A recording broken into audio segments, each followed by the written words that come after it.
Salam teman-teman Fresh TLC, bagaimana kabarnya? Kak Thomas berdoa dan berharap teman-teman Fresh TLC semuanya dalam keadaan baik-baik saja dan sehat-sehat saja. Pagi hari ini kembali kita akan merenungkan bagian firman Tuhan dengan tema Natal, perayaan atau peringatan yang Kak Thomas ambil dari Injil Yohanes pasal 3 ayat yang ke-16. Demikian firman Tuhan.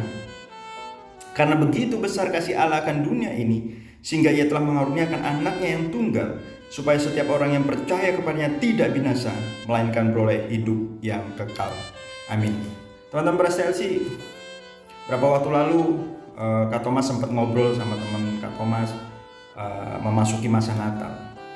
Ada satu perkataan yang menarik perhatian Kak Thomas waktu teman Kak Thomas berkata, Natal tahun ini di masa pandemi ini akan sangat berbeda dengan Natal-Natal tahun-tahun sebelumnya. Kalau tahun-tahun sebelumnya waktu kita memasuki masa perayaan Natal, maka kita akan melihat begitu meriah diadakan. Kalau kita masuk ke mall-mall, maka kita akan menemukan begitu banyak aksesoris Natal yang dipajang, yang dipasang.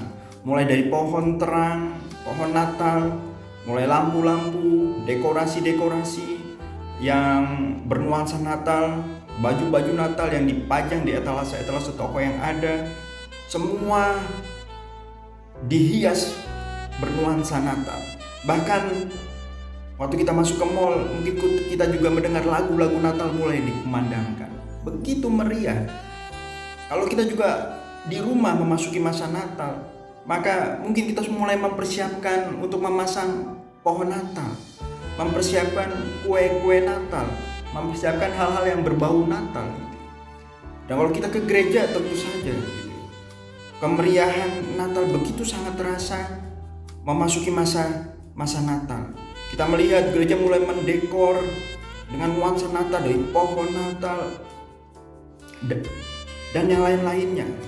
Bahkan acara-acara Natal mulai dipersiapkan, latihan-latihan dari paduan suara sampai drama-drama Natal mulai dipersiapkan untuk menyambut perayaan Natal. Tapi tahun ini di masa pandemi, mungkin semua itu tidak bisa kita lakukan. COVID-19 membuat Natal memaknai ulang perayaannya.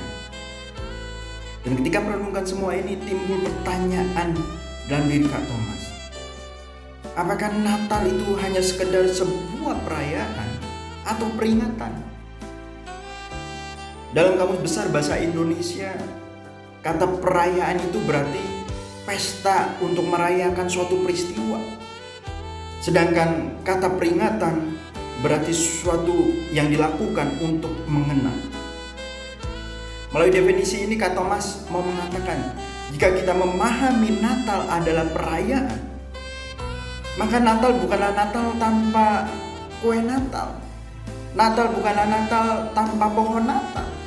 Natal bukanlah Natal tanpa baju Natal, lagu-lagu Natal, dekorasi-dekorasi Natal, dan pernak-pernik aksesoris Natal lainnya. Natal bukanlah Natal tanpa mungkin ada perayaan di gereja-gereja, puji-pujian yang dinaikkan. Tetapi kalau kita memahami Natal adalah sebuah peringatan, maka seharusnya tanpa semua itu, tanpa pernak-pernik aksesoris Natal, tanpa acara-acara Natal yang meriah dan mewah, Natal tetaplah Natal.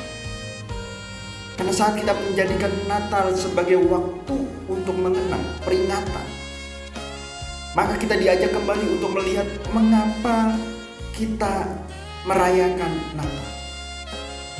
Firman Tuhan yang tadi Kak Thomas bacakan dalam Injil Yohanes 3 ayat 16. Begitu dengan sangat jelas mengatakan, kehadiran Kristus ke dunia ini adalah bentuk kasih Allah yang begitu besar bagi setiap kita manusia, supaya setiap orang yang percaya kepada Kristus tidak binasa, melainkan beroleh hidup yang kekal. Jadi Kak Thomas melihat Natal itu adalah waktu untuk kita mengenang kasih Allah yang begitu besar bagi setiap kita. Bagaimana ia telah mengaruniakan anaknya yang tunggal, Tuhan Yesus Kristus, untuk menyelamatkan setiap kita. Bukankah firman Tuhan berkata dalam Yohanes 14 ayat 6, Dan Kisah Para Rasul 4 ayat 12. Kata Yesus kepadanya, "Akulah jalan dan kebenaran dan hidup. Tidak ada seorang pun yang datang kepada Bapa kalau tidak melalui aku. Dan keselamatan tidak ada di dalam siapapun juga selain di dalam Dia, Kristus. Sebab di bawah kolong langit ini tidak ada nama lain yang diberikan kepada manusia yang olehnya kita dapat diselamatkan." Jadi jelas sekali. Seharusnya Natal adalah waktu kita untuk mengenang, memperingati, mengenangkan kasih Allah yang begitu besar bagi setiap kita. Bukan sekedar perayaan. Teman-teman, ada kisah tentang seekor ikan yang tinggal di dalam lautan. Kemudian ikan itu berkata kepada teman-temannya, "Aku bosan hidup terkungkung, terkurung di dalam air. Aku ingin merasakan kebebasan dan tinggal di daratan." Teman-temannya berusaha menasihati ikan ini yang berusaha bebas dari air. Menasihati bahwa jangan lakukan itu. Karena kalau kamu melakukan semua itu, kamu akan binasa. Namun tekad ikan ini sudah begitu sangat besar, sudah begitu sangat kuat, sehingga akhirnya ia tetap tidak mendengarkan nasihat teman-temannya dan dia tetap memutuskan untuk hidup di daratan.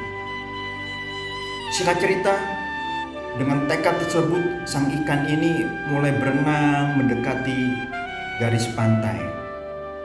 Ketika dia sudah melihat daratan, maka dengan sekuat tenaga dia meloncat keluar dari air untuk menuju daratan.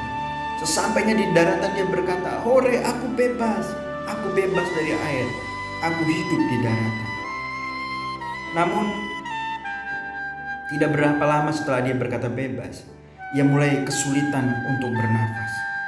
Ia mencoba kembali ke dalam air, tetapi loncatannya sudah begitu jauh masuk ke daratan sehingga ia sulit masuk kembali ke dalam air.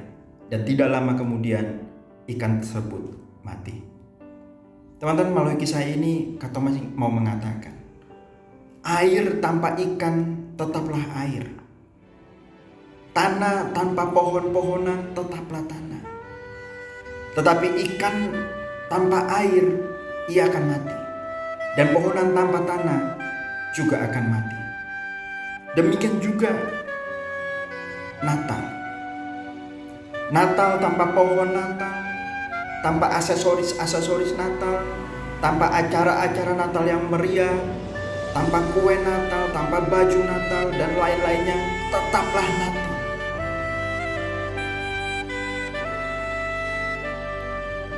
Tetapi Natal tanpa kehadiran Yesus Kristus dalam hati kita,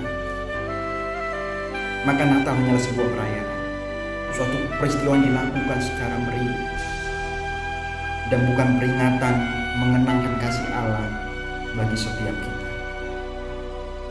Karena itu teman-teman, jadikanlah tahun ini